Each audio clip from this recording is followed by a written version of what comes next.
Assalamualaikum warahmatullahi wabarakatuh. Apa kabar semuanya? Tentu sehat bukan? Ya, semoga saja kita selalu diberi kesehatan di tengah pandemi yang merajalela ini. Amin.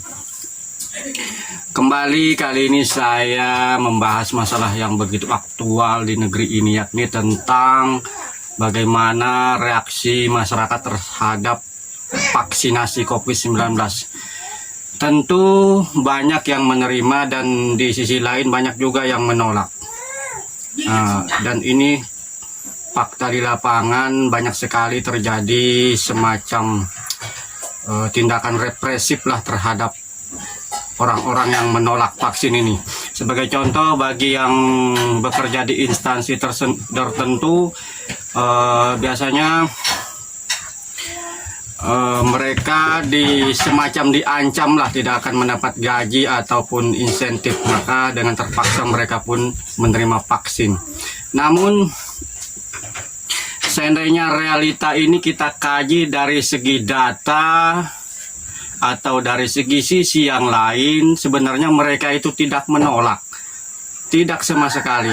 Mungkin secara de facto memang mereka menolak, tapi secara de jure belum tentu mereka menolak.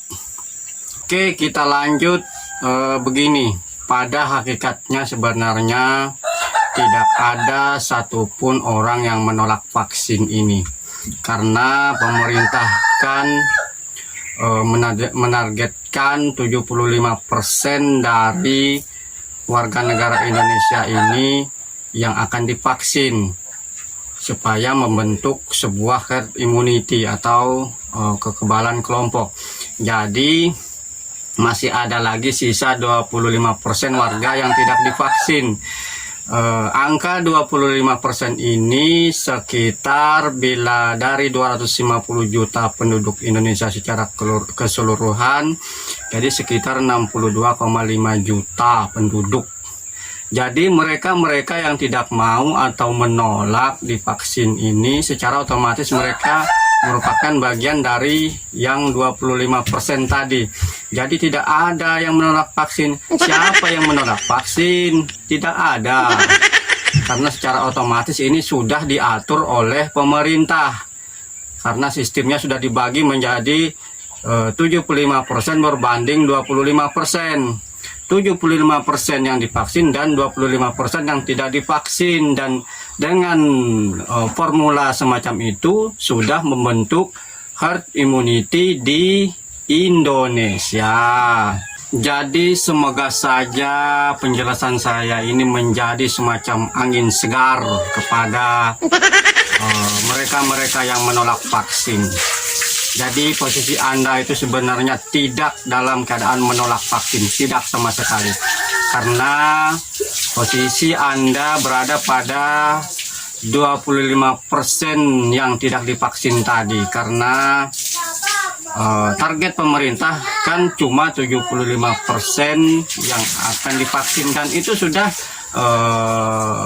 bisa membentuk herd immunity di Indonesia. Jadi yang 25% tadi tidak perlulah divaksin,